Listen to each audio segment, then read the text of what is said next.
Guys, welcome back to another episode of We Are Just Making It. I'm your host, Amir. I'm your co-host, Ali. And today we are going to do things different again. Ali is actually going to be taking point as the interviewer, and I will be the interviewee. So, Ali, let's see what you got. Welcome to another episode of We're Just Making It. I have my special guest here, the one and only Amir Lancaster. Amir, how are you doing today? I'm feeling really good. I've gotten a lot of work done and just feeling really productive. That's great to hear. I'm glad you're here. Thanks for coming. I kind of want to start off a little differently. I want to start off a little differently here, and I just want to understand who you are. I'm sure everyone else does. So give me the elevator pitch of Amir Lancaster. The elevator pitch that a publicist that I used to have helped me put together was, I am your modern day Renaissance man. Meaning that I do a lot of different things and I'm good at all of them, but I'm not great. And that's my elevator pitch. I love that. Renaissance man. Renaissance man. The Renaissance man himself. Okay. That's really good to know. I think what I'm really most interested in is you are very accomplished, right? Mm-hmm. You've done a bunch of things as far as very successful in real estate, on a reality TV show. I think from the outside, a lot of people may think, oh, he's always been like this. Yeah. Tell us about like the early version of Amir that people don't know or hasn't been publicized as much, throughout your social media. I mean, man, how far do you want me to go back? Junior high. Junior high was probably the hardest time. I think it's a hard time for a lot of people. Obviously, I want to keep this podcast light. I want to educate people, but I also want to be real and authentic. Junior high was the hardest time in my life. There were multiple times where I was bullied, I was depressed, and quite frankly, I didn't think that I was going to make it out of junior high, if you catch my drift. I was in a really weird space. I was a late bloomer. A story that our mother loves to share is, I was a late bloomer because of biological reasons. I didn't produce testosterone at the same pace as someone my age would. And that quite literally made me a late bloomer. And so when I was younger, I had to do testosterone injections just to kind of keep me on pace for development, for sports, mental, all of those things that kind of make puberty possible. And because I was always behind the curve for my grade, I didn't make friends as easily as a lot of other individuals did. I had good friends that I had kept through elementary and preschool, but in terms of my group, I had one friend. I had two friends, but I had one really good friend, and he ended up becoming a brother to me. And so I leaned on him for a lot, and he kind of like shaped me into who I was in my earlier years. I did everything that I could to be like him because I saw that, he was successful when it came to dating. He was successful when it came to social circles. He was just successful. And I remember one time he told me, Amir, I really hope that you realize right now is my peak, but in 10 years you're going to hit your peak. And I didn't believe him. And he still reminds me to this day, every single time we talk, that he called that shot. And I didn't believe him at the time. And then looking back, it's not that he peaked, but I definitely, because of where I was at, I was quite literally at rock bottom. The only way that I could go was up. So junior high was tough. It built a lot of character in me. It built a lot of resilience, and it ultimately shaped me into who I am today. So did high school, so did college. Sure. But I would say junior high is kind of where this all started for me. I got you. That's pretty interesting. I mean, if people saw you now, you're a very confident, good-looking, handsome guy, right? You're successful in a lot of areas. It sounds like confidence wasn't something that, you didn't grow up with. Mm-hmm. What's the turning point where you said, oh, no, I am him? For me, I still haven't hit that point. And that's truthful. I feel like every day I'm trying to prove to myself, prove to others, prove to my family, prove to my partner that like I am him. I don't think I actually believe that I am him. If I did, I would feel a lot more inner peace, and I would be able to navigate situations with a lot more composure. So I haven't. There wasn't a time, because I'm still going through it because of the fact that I'm still trying to heal that inner child. I'm still trying to heal that teenager that, you know, cried because he didn't get asked to the dance because of who he was and how he dressed and how he looked and how he talked, while his brother was getting asked to all of the dances, you know? And so still building that. No, I mean, I think anyone listening is still fighting that inner child. Mm-hmm. I think a lot of us suppress or even like just forget that we have trauma. Yeah. Because we're adults. We have shit we got to do. We got to handle. Mm-hmm. And so, I mean, have you always been this, I guess, like insightful about who you are, what trauma you're dealing with? Or is this something new that's kind of just come up in recent years after working on yourself? No, I've always been really attuned to myself, and I think it was because I always asked the question, what's wrong with me? Sure. And so when you ask that question enough, you start to actually take a beat and listen and observe and figure out, well, maybe it's not what's wrong with me, but what's going on with me, or what's happening to me, or what's happening for me. Mm-hmm. And I would say the mindset of me shifting from asking those three questions to what's wrong with me happened more when I got to the age of about 25. But before that, everything was what's wrong with me? Why not me? And it was just a very self-deprecating way of thinking. But also at the same time, because I was so self-deprecating, it built a lot of resilience to me. There wasn't anything that someone could say to me that I hadn't already said to myself, which is horrible. Sure. No one should live a life like that. Absolutely. And I truly hope that if I raise kids, I raise them with enough confidence to know that life happens for you, not to you. But at the end of the day, it's made me, you know, a brick wall, for a lack of better terms. Yeah. No, I mean, you're an absolute unit. And I say that all the time because you really are. So talk to me about Martha's Vineyard. How did that come to be? I know for some of you people listening don't know, he's been in commercials, he's been in ads. If you live in Austin, you've probably seen him on your For You page on like an American Airlines ad, or like an American Making Eagle underwear. In real estate. Making it in real estate, yeah. American Eagle underwear ad. He is everywhere. You cannot escape him. And it's funny too, because we look very similar. And so I'll go out in public and people are like, Amir, I saw you on a commercial. I'm like, Not me, but that's sick though. That's super cool. Talk to me about that stage in your life, because I mean it's still ongoing, but yeah, I'm still really intrigued about all the things you do. So shed some light on that aspect. Yeah, Martha's Vineyard was an opportunity that was from social media, and me building my social brand and social media presence opened up a lot of doors for me. One of them being Summer House Martha's Vineyard, and being a part of a great network called Bravo, and working with an amazing production company called Truly Original. And they reached out to me, and I had been casted for shows. I had spent about a year and a half being reached out to by casting producers for Love Island, The Bachelor, The Bachelorette, F-Boy Island, Temptation Island, Big Brother. And you know, there was always something about those for me and for them. Obviously, I didn't get casted, but some of those I pulled myself from, because I didn't want the image of just being someone who dated on TV and now that's my entire brand, that's my entire identity.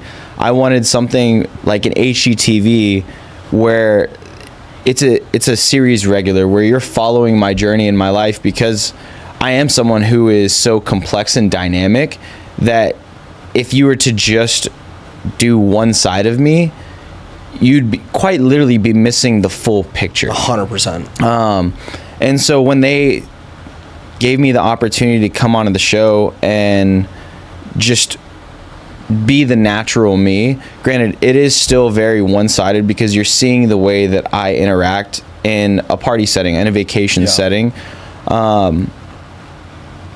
I was like, yeah, I'm all for this. If there isn't the pressure of needing to date, obviously in TV there are storylines, there are roles, there are different things, and your assignment that you fulfill.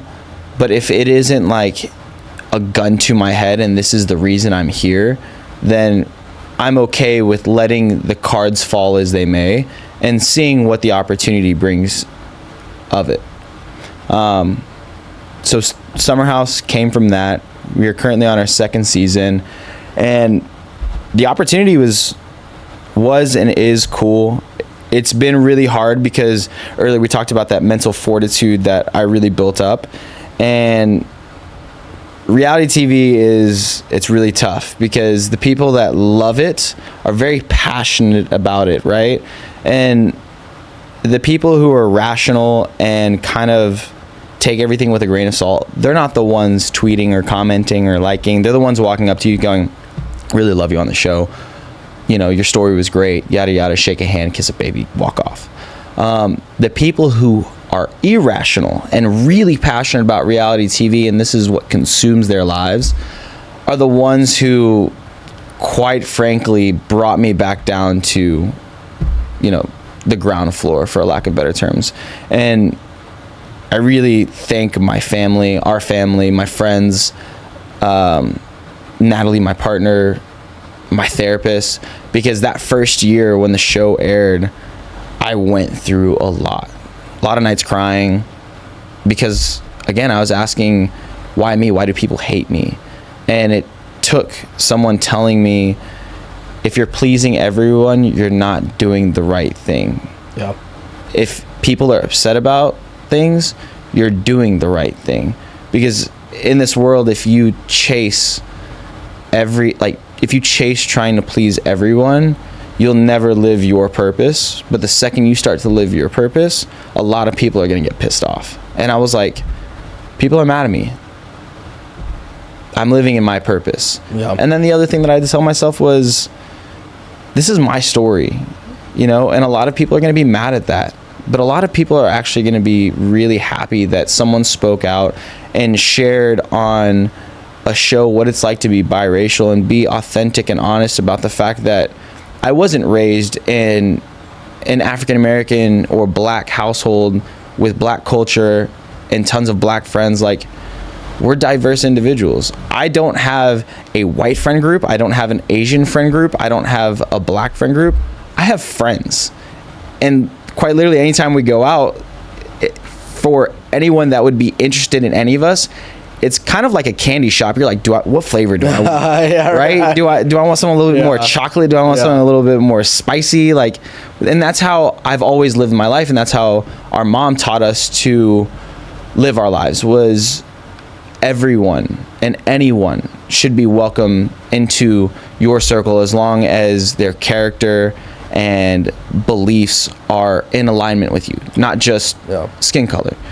But it was and is a great journey. Obviously, I don't know if there's a season 3 for the network. They haven't announced that to us yet. And then I don't know if there's a season 3 for me. There's a lot of uncertainties and there's a lot of things that are still in question that have me trying to decide what's next. Yeah. And I think that's a big question you have to ask yourself, is the emotional toll worth whatever you get on the back end? Yeah. I kind of want to switch gears here. Obviously, you've accomplished a lot in your life, believe it or not, for someone your age. Yeah. You really have. Obviously, that takes a special kind of person. Mm-hmm. Some people are couch potatoes at your age with a gut. You have a Greek god, Mr. Renaissance Man over here in your body. What inspires you? Is there a person that inspires you? Is there a moment in your life that inspires you? Inspired you? There's a moment, and then there's also people that inspire me. The moment is, I'll never forget it, and it was in junior high. I was getting bullied very aggressively for being biracial and having more of an Urkel presence type thing. And I remember going to the bathroom and saying, why am I here? Like, sorry. Why am I here? Like, it doesn't really matter because so many people hate me for who I am. And so I remember thinking of what it would be like to not be here anymore. And obviously, I didn't make that decision. I told my mother, and she said, you are loved beyond what you think and what people say. And so I just kind of put my head down and said, okay, I'm gonna stay as far away from those people as possible because, you know, they don't make me feel good. Because at the time I didn't know how to express things. That was the moment that I decided that I am going to be everything that everyone says I am not. So I picked up wrestling because I wanted to learn how to defend myself because I was a smaller person. And bullying was very rampant. Nowadays, you know, you look at someone wrong and you got a lawsuit. You're canceled. But You're done. The internet will handle it, you know, teachers won't. So I got into wrestling and found my passion. I found a place where, like, you know, weight classes exist. So I'm fighting in my own lane. I'm quite literally going to be the best at my lane. Yeah. You can't be the best at all lanes. You can't wrestle in multiple weight classes. And that taught me a lot of resilience. It taught me a lot about grit. It taught me a lot about sacrifice. And that really kept me going and, like, built a strong foundation. And then as I got older and that left, I was like, well, you know, I've been an athlete my entire life. I've played 5 different sports, 2 professionally. What is it that is going to take me from just being someone who is extremely driven and coachable to someone who is self-driven and self-taught? Mm-hmm. And I started to think, what is the biggest thing that has gotten me to where I am in life? And it's my family, my current family, my future family. And I was like, okay, that's my why. So the defining moment was junior high at Shackelford High School in the boys' restroom, looking at myself in the sink mirror, just saying, this is it. I hate it all. Down and out. Down and out. And then the thing that I live for and the thing that gets me up every morning and, you know, has caused a patch of gray hair at the age of 27 in the center of my head is my family. Granted, every single person in my family is going to look at me and be like, you don't deserve to be this stressed. You're killing yourself. You're doing... But at the same time, like you said, at 27, I've accomplished a lot of things and I've checked off a lot of boxes, which has allowed me to practically go into my 30s when a lot of people are still doing self-discovery, knowing exactly what I want to pursue. So that way, by the time I'm 40 or 50, God willing, I've spent 10 years doing what it is that I love and have hopefully monetized that in a place that, in a way that I can be present for my kids and show up for them and do those things. No, absolutely. And I appreciate you opening up like that. Yeah. Some of that I didn't even know. Yeah. So it's really good, insightful. I mean, it makes sense why you're blaring like Linkin Park at like 10 p.m. in your room. Now I'm like, okay, this makes sense. Dude, I was super troubled as a kid, and a lot of it had to do with people just bullying me and just... Yeah. A lot of people want conformity. They want you to either fit into their box or fit into another box. And I've just never been a person that's fit into any box. Yeah. And so I was just like, why does everyone hate me? Why won't you accept me? Why are you angry at me being me? Yeah. And then I realize now that that was more people projecting themselves onto me than it was them telling me about me. And as a really young kid, you don't have that self-awareness. You just go, why me? And that's all I would do. And if I could have young Amir sitting right here, I would literally tell him that. I'd be like, dude, like, these people are scared of you, or they are scared for themselves because you bring out something in them that they don't like, and they need your light to be dimmed so that way theirs can shine brighter. And I know me would sit here and go, shut the fuck up, you're lying. Like, these people are just, they're being honest. But me now would be like, I can't wait for you to see what this brings into your life. Because if I would have been you, dude, I would have been a menace to society, especially now. Like, with success and, you know, sports and all of these things, like, I am super grateful for the fact that I had been humbled for so freaking long. And I think that was a part of a plan, you know? Yeah. I think if you sat your younger self down and be like, this is where we're at, by the way, in life right now. Yeah. You'd probably look at yourself and be like, you need to, like, leave the room. Yeah. You're making me angry. Yeah. No. That's your reaction. You'd be like, you need to leave. Dude, I would. Like, you're lying to me. Yeah. Go somewhere. And what's funny is, like, that's something that still is very, like, apparent in my life now, is, like, I get frustrated super easily. And I'm working on it, and I've been working on it. I've been in therapy. I've been in couples therapy. I've been in therapy with my family. All the therapies. I've done all the therapies, and I know a lot of it had boiled down to I had undiagnosed ADHD. So anytime I was overstimulated, I would say, I don't know. I wouldn't know how to articulate myself. I would shut down, or I would just get angry. And it's because my body is just like vibrating at such a high frequency that it's not processing. It's not understanding. It's just starting to, like, quite frankly, become a nuclear reaction, which is great for reality TV, horrible for your personal relationships, right? And so, I mean, even when we were younger, you would do shit, and you'd be like, "What are you gonna do? Get angry?" Like, you knew I would get triggered, and I'd be like, "I'm not gonna get angry," and you're like, "Yeah, oh, good on you." I'm finally like, you'd keep poking, and then I would blow up, and then I'd beat your ass, and then you'd be like, "See, you have anger issues," and I'd be like, I don't have anger issues. You made me angry. I'm like, no, you have anger issues, my man. You need to get that checked out. And I've never had anger issues. I mean, I even went to, do you remember in high school, or was it junior high? That was elementary school. No, what? I got accused of stealing a yearbook. That was junior high. It was elementary school. It was my 6th grade year. I got accused of stealing a yearbook that I had found, and was like telling people, yo, if you know this woman, I have her yearbook, let her know I have it.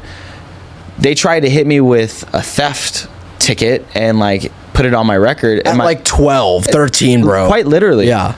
And again, a lot of it had to do with, you know, where I was, and I believe now the color of my skin.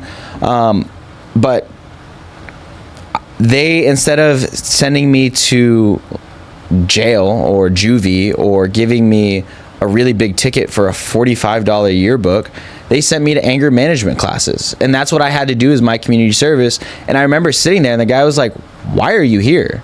And I was like, "Well, I stole a yearbook, but also at the same time, my brother tells me that I have anger management, so, like, maybe this will help." And he was like, "You don't have anger management. These people have anger management. I have to give criminals. I have to give them a stress ball. If I say something wrong, they will jump across this table. You get overwhelmed." And I was like, tell my brother that. And even if I did tell you that, you'd be like, no, you have anger management. Yeah, you can't tell me wrong. 1,000%. That's funny. That's funny. Well, on a less somber note, I really appreciate you giving us that backstory. Yeah, absolutely, man. What you're doing. I have a couple fun questions. Lighten the mood. I have a couple business side questions. Okay. So we'll mix it up. 1, dead or alive, who would you want to have a conversation with? Dude, dead or alive? Honestly, John Legend. John Legend is someone, oh man, it'd either be John Legend or Michael B. Jordan. Those are two men that I have actually admired and aspired to be. John Legend for different reasons to Michael B. Jordan. Michael B. has just done what he's done in a very captivating way where, like, the world just loves him. Yeah. Like, the dude could kick a kitten and people would be like, the kitten was, like, attacking Michael B. He is, like, he's an American token. Like, we must protect him from all kittens now. And John Legend, because the way that he speaks, the way that he presents himself is just very kind and just very effortless. Yeah. And then he's such an amazing man who puts his woman and his family first, but still has, quite frankly, a sex appeal to the world that is like, we know you're married, we know you have a family, we know you would never do anything, but like that makes you sexier. And for me, it's not even like that I want people to like lust after me. I just want people to be like, you were good looking, but now this, it's a whole new level. It's a whole new level. It's a whole new level of just like respect and admiration. Anyone ever tell you kind of look like Michael B. Jordan? You know, I've gotten it once or twice. Sure. Some people have said it to me. Some people when I'm in the airport and I kind of throw on that like fit where it's like, yo, you might not know who I am type stuff. And everyone does the sunglasses. Some people are like, is that Michael B? And I'm like, that man is 6'2". I think he's 6'2". Amir's not 6'2". I am 5'7", 5'8". Not 5'4", according to an episode on Summer House Month. That was criminal. Someone needs to be locked up. When I find out the editor who did that, the way that we will be talking in a parking lot, crazy. Yeah, that ski mask is going to go crazy that he just got.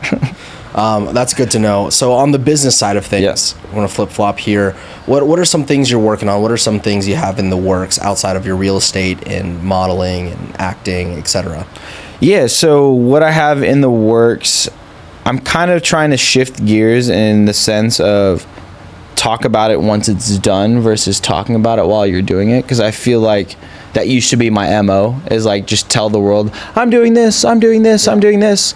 And then people would be like, yo, where it at, right? And then because I would be doing 6 different things, I wouldn't be delivering on all of them. But some teasers that I have are, obviously I have this podcast and the community that I would like to generate and grow from this.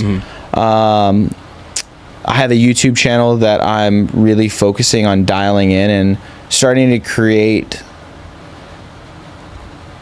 the brand and the vision that I have for myself to live on a social platform, for people to recognize me from, whether it be on a micro or macro level. And then outside of that, I'm just trying to have more fun. You know, I feel like for about 3 years of my life, I sprinted as fast as I could, and I just said yes to a lot. And while it gave me a lot of opportunities, it also came to a detriment at like my social life. It came at a detriment to my personal life with my family, and you know, a lot of things that I said I was doing those things for, but in hindsight, I was actually like removing the opportunity to be present for those things. Yeah. That's interesting. Is being present something you're focusing on more? Presentness is definitely something I'm focusing on more. I've had friends that have passed away really, really young that I was just like, man, they had a lot of life. They had a lot of opportunity, and it's just gone in the blink of an eye. And I don't want that to happen to me. I don't want people to say like, I wish he would have taken more time off. I wish he would have done this. I want people to be like, you know what? He did that. He lived the life that he said he was going to live, that we knew he was going to live. And we know that if he is no longer with us, he is happy about that life. Yeah. My biggest one phrase that I always live by is, no one on their deathbed ever wishes they could take their money with them. I love that. And for me, that for a while I was like, yo, I need to have M's in my bank account. I need to be chasing really big checks. Part of it was because I didn't know how to budget. I didn't know how to spend. I just got cash and I blew it. But the other part was because I truly thought that was like the epitome of life, was like he who is richest and strongest and all of these things is like on top of the world. Yeah. And then I started to realize like that's actually false, especially as I started listening to interviews with like Grant Cardone and, you know, Grant Cardone basically, and other really successful people who were like, you know, if I could trade all the money in the world away, I would. And I'm like, how can you sit there and say that? And now seeing the phrase more money, more problems, make more money, I get it. Because like when you're chasing money, you're kind of chasing something that is like never ending. Yeah. But for me, my vision and my goalpost is very firm. Like it is the ability to pay a house off, live on land, be able to travel to a new destination a couple times a year, cook meals for my family, make some kind of income to the point where we're not stressed. Yeah. But quite literally, like the lifestyle that we were sold when we were 12, not the skyrise lifestyle that we're being sold to in modern day society. Yeah. That's really interesting. I appreciate you opening up. We're going to take a quick commercial break. We'll be right back. Quick shout out, not a sponsor of the podcast, but it is a brand that we do like, Guayaki Yerba Mate. This one is a 0 sugar can, great flavor, all natural flavors in it. Guayaki, give them a try. And welcome back to We're Just Making It with your host, Amir Lancaster, and co-host Ollie Lancaster. Again, we have a very special guest. If you missed the first half, Mr. Amir Lancaster himself. So we learned a lot about your background, where you came from, what makes you you, things you're working on. I want to switch the pace to something a little more fun, a little more lighthearted. So I'm going to ring off some questions, and I want you to just give me the first one that comes to mind. Dude, I love that. Let's do that. Ready? Yeah. Favorite day of the year? Favorite day of the year, Thanksgiving. It is the one day of the year where, like, you can be a gluttonous POS and it is, like, not frowned upon. It's actually encouraged. Thanksgiving, easy. Thanksgiving. Give me a hot take. A hot take? I would say boneless wings are better than traditional wings. If I had a bell, I would ring that thing. I couldn't agree more, folks. Dude, I love just like pure white meat without any like guessing of like what I'm about to get, whether it's fat, a tendon. Yeah. Love boneless. Doing too much work to eat my food. I want to eat my chicken nuggets dipped in barbecue sauce. Thank you. I got you. I couldn't agree more. Spirit animal, go. Spirit animal is probably a meerkat. Not only because like people told me like a meerkat, but just because of the way it's really intelligent. It's all about survival, and then it's always just really aware, and you never really know like what's next. I got you. If you could live in one place in the world, this is a twofold question. Okay. If you could live in one place in the world, where would it be? Mm-hmm. 2, if you could do one thing at that new place, what would it be? Shoot, man, I would probably say somewhere tropical.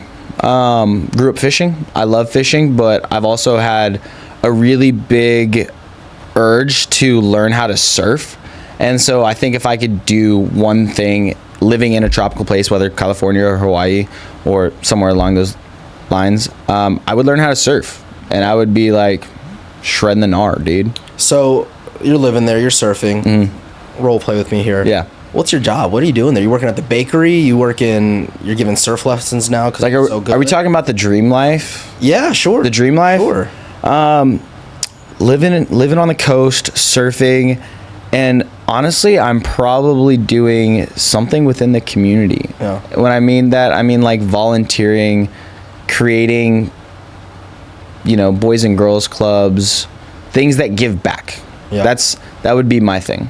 That's not an answer I would have thought. I definitely thought it would have been like fitness instructor on the beach or like volleyball coach. Why the community aspect? Yeah, I like fitness, but fitness isn't my personality. I've tried being a personal trainer. I have failed at it, quite honestly, because I like being fit. I don't like pushing other people to be fit, because if you don't want to be here, dog, I don't want you to be here. Like, now it's one thing, like when my friends pull up and they're like, yo, I want to go through a workout with me. Like, even when you work out with me, I'm like, either you suffer and enjoy it or get the fuck out. Like, it's tough, folks. Like, I don't want to have to hold your hand through this, because it's my piece.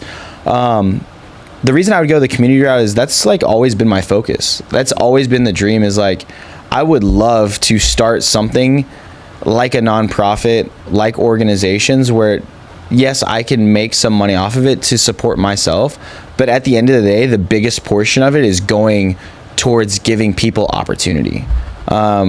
Just because I feel like there's not enough genuine people creating diverse opportunities. Like, there's startups where you create an opportunity for kids to get books, or you create a football program, but like, who's creating opportunities for the individuals that want to be well-rounded, that aren't sure if they want to be a chef, a stylist, a content creator, a financial analyst, an investor? Like, who's bringing all of these different people in, and not only just giving like advice, but opportunity to experiment?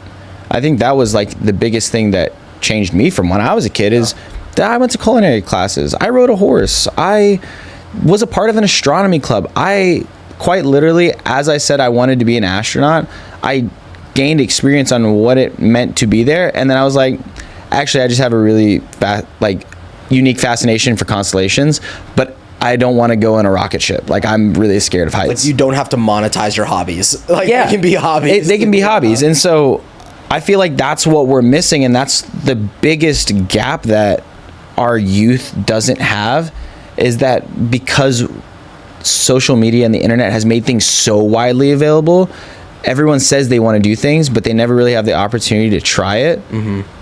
And then they end up getting into something that they're unhappy about, and then they spend their 20s trying to find their real passion, and and the cycle. It's a vicious cycle. And so, like, create something where, you know, it's not going to be accessible to everyone, but you show up in a city and you're like, yo, I flew an astronaut, a biologist, a marine biologist, a pastry chef, and we're going to set up for a week.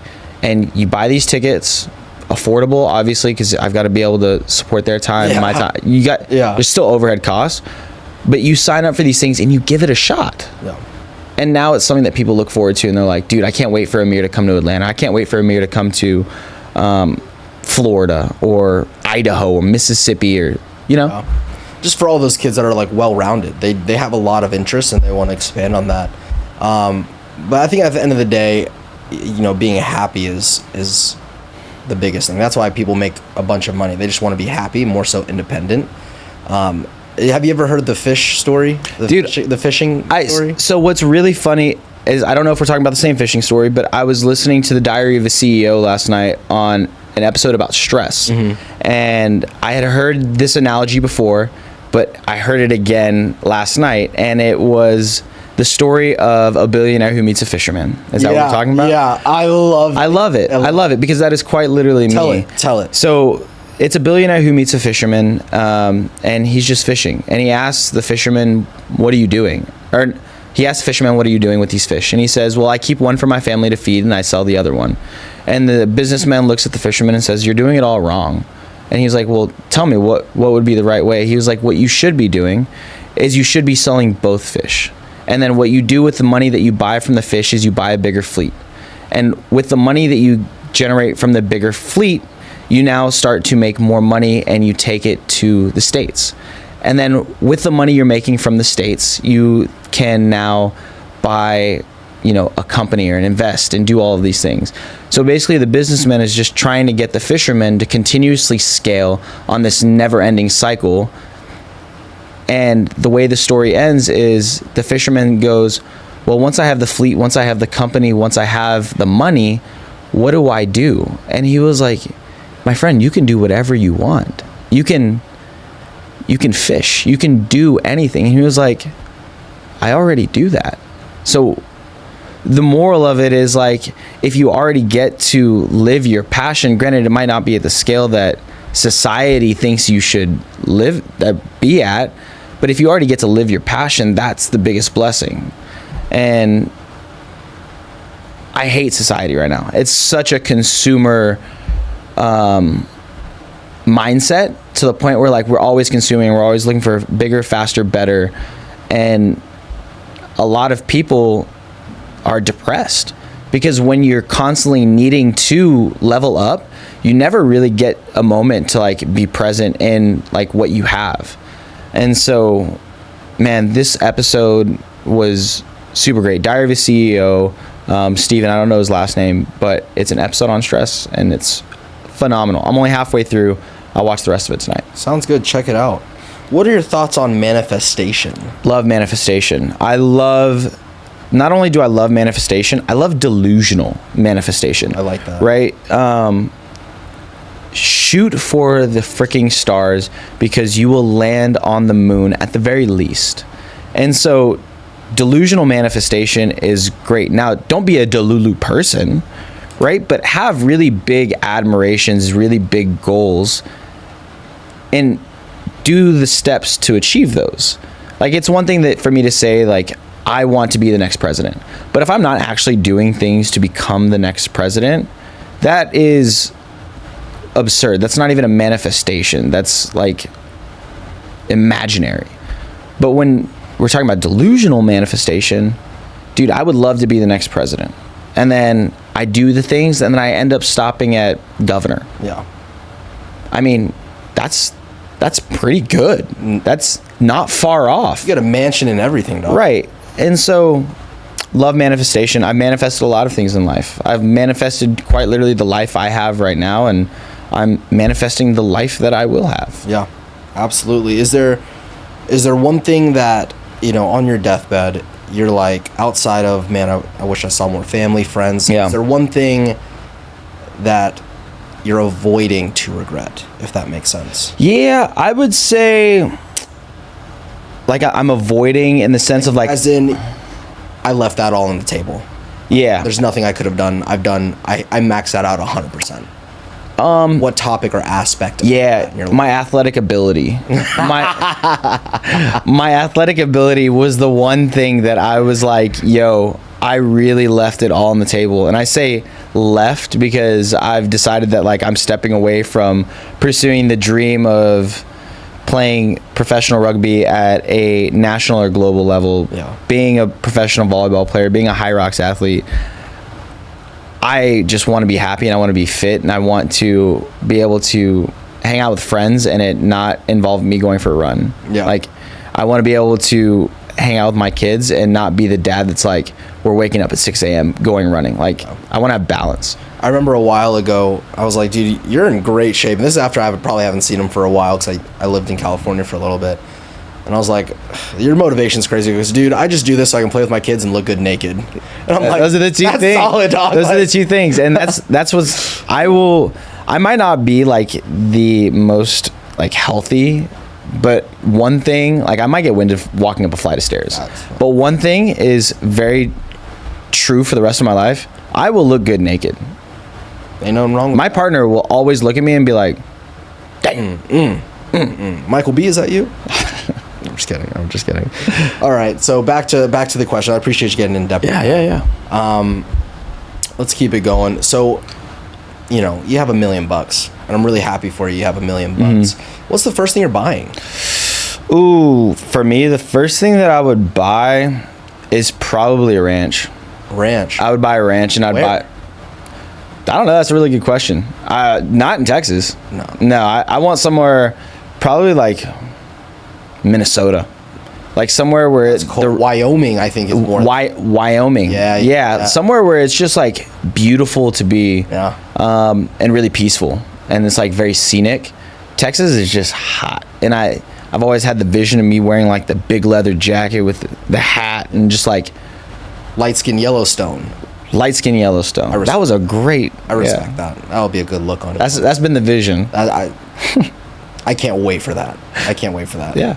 Well, that's really interesting. I would not have thought a ranch would be. Dude, I'm kind of caught off guard. I feel like a lot of what you and other people know me as isn't like actually like the thing who you are. No, like, I'm still very much, again, trying to heal that inner child. And so everything I'm doing is because I want to make that child happy. And that child loved riding horses, loved fishing with his dad, was an aspiring hunter. And so now that I got and am acquiring money, I'm like, we're going to make that kid fucking happy. I'm a little kid with an adult budget right now. Dude, I'm saying, like, there's been times where I've quite literally eaten ice cream for breakfast. And it's not because I want to. It's because I'm like, if I was 12, I would have wanted to do this. Yeah. And I do it, and I'm like, 12-year-old me's happy, sick. And I put it away and eat a real breakfast. That's hilarious. So as far as Amir the family man, obviously we're not there yet, but you're in the process of having a family, creating a life you want. Yeah. Is there anything you wish you did as a kid that you will make damn sure that you're doing for them? Say that again? Is there anything you didn't do as a kid, that you're going to make sure that you do for them? Yeah, I would say try them all. try all the things. Like I'm gonna put my kids in just about every sport, and then I'm gonna allow them to play a couple of different sports, just because burnout is a real thing. I remember how happy I was about wrestling, and obviously to get to a certain level, a collegiate level, a level where you're getting paid, you have to be very skilled at that craft. But I remember spending all of that time and putting in all of that work just to get to graduation and get a D2 offer to wrestle in Oklahoma, and going, I don't want to wrestle anymore. And then I started from scratch. I then picked up volleyball, then I picked up track, and then I picked up football. And so I felt like I started all over, but now I was doing it at 18, not 13. And so that would be the biggest thing that I would do, is I want to make sure that my kids have an opportunity to give everything, a good try. And then even if it's something that you don't love, stick with it. Because you never know, like, your passion might change. And at the very least, it's something to break up what is consistent in your life. Because you need that. You need those mental breaks, and you need to be able to just go, Yeah. Are you a sports fan? Kind of not really. I like sports. I'm not someone I've never been someone who's invested in like other people or other things. But like, I like the Cowboys. I like the Rangers. I like watching games when they're on. But I'm not gonna ramble off stats. You're not a stats guy. You're like a entertainment purpose. Yeah, and even then, I've always had so many things going on in my life that it's always background noise. Like if I'm watching a football game, it's probably because my friends are over, and then I'm cooking meals or hosting, doing something in the background of it. I feel you. Is there a favorite vacation spot you've ever been that has really left an impression on you? Yeah. Portland, Oregon, specifically Mount Hood.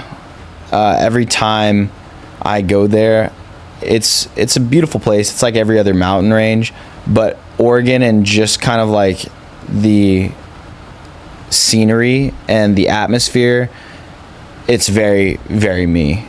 I love it. Now, granted, could I live there for a really long time? No.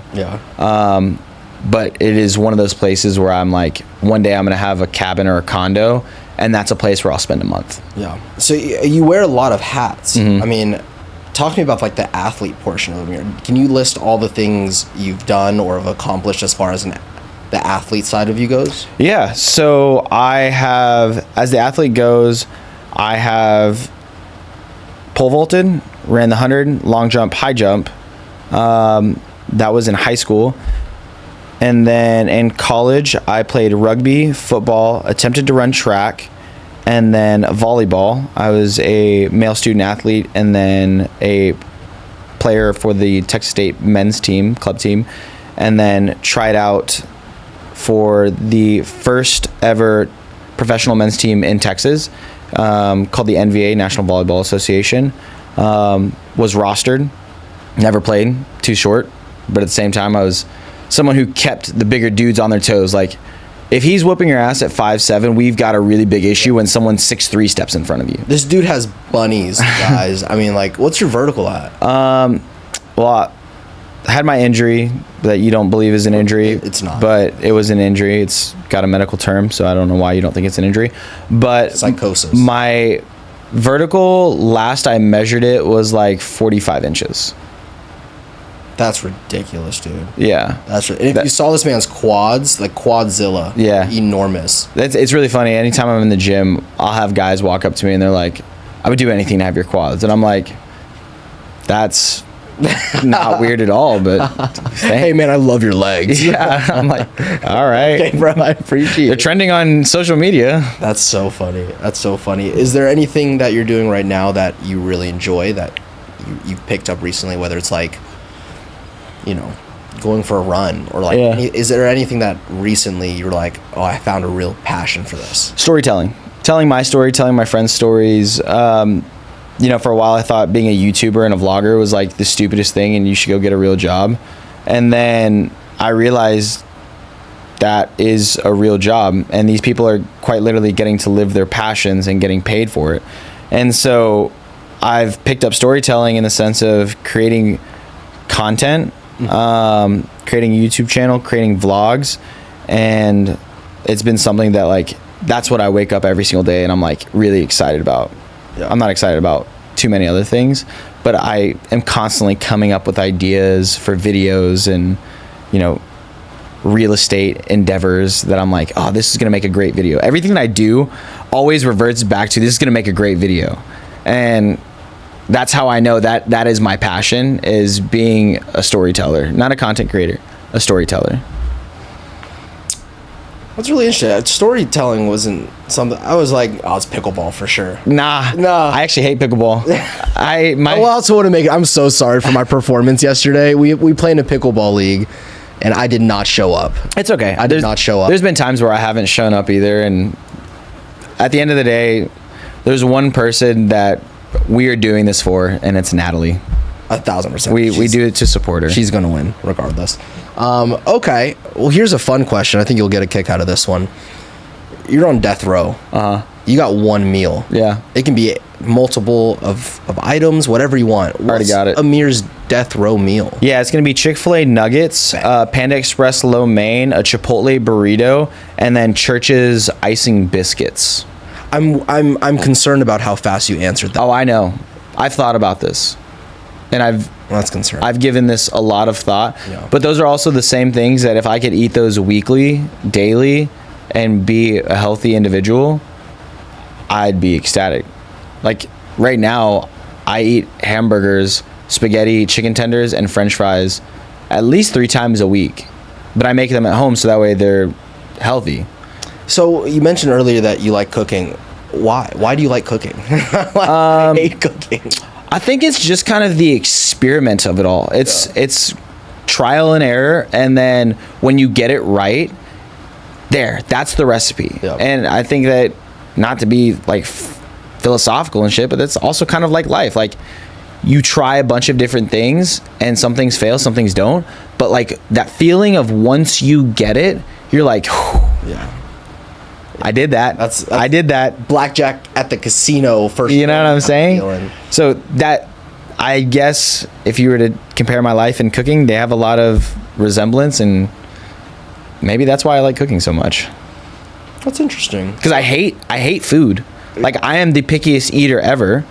I'm so picky. You're so picky. But I love the pleasure of someone trying it and being like, this is good. right? And I see that, I'm like, you like that, right? You like that? Right. I can do this again. I can do it. I think that's also the Lebanese side of you. Yeah. You know, like eat my food, like eat it. Eat it. You're not leaving till you eat this. 100%. When they like it, you're like, I told you. Now you can leave. Yeah. You know? So we've learned a ton about you, some new information to me. I think a lot of really interesting things. I think the final question I really have is, with all of that being said, I mean, you wear a lot of hats, you're successful in a lot of categories. Has Amir made it? Amir has made it. And it's really hard to say that because I know that I haven't accomplished everything and I'm not where I want to be. But I've made it in the sense of I have proved myself right enough to the point where I have a lot of confidence and I have a lot of belief that no matter what I set out to do, I'll accomplish it. It won't be tomorrow. It won't be the next day. But eventually, I will accomplish it. So, to me, that is my version of making it. Do you have, a quote that you kind of live by, or like, anything that gets you through the tough times that you kind of recite to yourself, or any recent inspiration that has really solidified your motivation for all of these endeavors that you want to do? Man, that's a really good question. Honestly, a quote, I don't have one. I have a lot of sayings that I just repeat back to myself. Give me a couple. Keep showing up. Yeah. I post that every day on my Instagram story when I take a shirtless picture at the gym. And it's not because I'm thirst trapping. It's quite literally because it is a reminder to me to keep showing up for myself, keep showing up for my physique, and then tagging my friends saying, hey, I showed up today in a way that makes me proud and happy. Yeah. You need to do the same. Go one more as a Nick Bear type deal. Because you can always just one more, and that makes a huge difference. It's not like someone's asking you to go an extra mile, but one more step, one more rep, one more minute, and then a Matt Frazier is hard work pays off. Yeah, hard work pays off. So, and then this is the last one. Hard work beats talent when talent isn't working hard. That was what I was always told in high school, and I think it was because I was really undersized and not very talented, but I was one of the hardest workers in the room, and so my coach would always be like, hey, hard work pays off when talent doesn't work hard, or whatever I just said. Yeah, it seems like you're really good at controlling the controllables within reason. Within reason, yeah. And sometimes I put too many controllables on my plate, and I'm learning now that if you want to be successful at a lot of things, you need to build a team, and you need to allow people to help you. And it's really hard, and especially when you want to control the controllables, because when you allow other people in, you can't control everything. Yeah. So. Yeah. Are you happy? I'm really happy. Yeah. I think it's crazy to say, but it's the happiest I've ever been in my life, because so many things have happened for me, and it's almost as if like a veil, a curtain has been lifted over me, that I'm just like, I have a lot of clarity. I have a lot of clarity on the direction that I want to go. I have a lot of clarity on who I want to be surrounded by. I know who I am, and that to me is happiness. I could be broke right now, and I could have all of these things, and I'd still be happy. Or I'd still be happy. Yeah. Stressed, but happy. But happy. And I think the second that I am unhappy, I'll probably start eliminating things to get back to my happiness, because I now know what it feels to be happy and to either have money or not have money. Yeah. That's super insightful. Last question I have, we'll wrap up the pod. If you could tell something to anyone listening who's going through a tough time, who's, down and out like you were at one point, whether it be you're a teenager listening to this or someone who's 55 and life is changing, what would you say to that person? I'm gonna talk to camera. Yeah. Is that okay? I would say, if I could say anything to the person that is down and out, just you're not sure how to continue or what's next, it is all gonna work out. And that's really hard to believe, and that's really easy to say, but you have accomplished a lot, and you have beaten a lot of fears, and you're still here.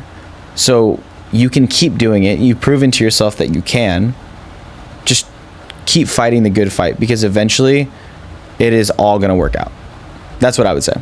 That's fantastic. Do not go into that good night gently. No. Fight. Yes. Fight. Well, Amir, I really appreciate your time. This has been another episode of We're Just Making It. I really appreciate you opening up and being Absolutely. So transparent with your past, future, and present things. With that being said, I appreciate your time. Absolutely, man. Thanks, guys, for watching another episode of We Are Just Making It. I'm your host, Amir. I'm your co-host, Ali. I almost thought I was the co-host for a second, because you did such a good job. And we can't wait to see you guys on the next episode. If you guys watched this episode and you liked it, make sure to leave a comment, like it, share it with anyone you think that needs to see this. And if there are people on this podcast that you would want to hear from and hear their story and understand how they're just making it, drop us a name, send us a DM, or tag them in it. See you guys.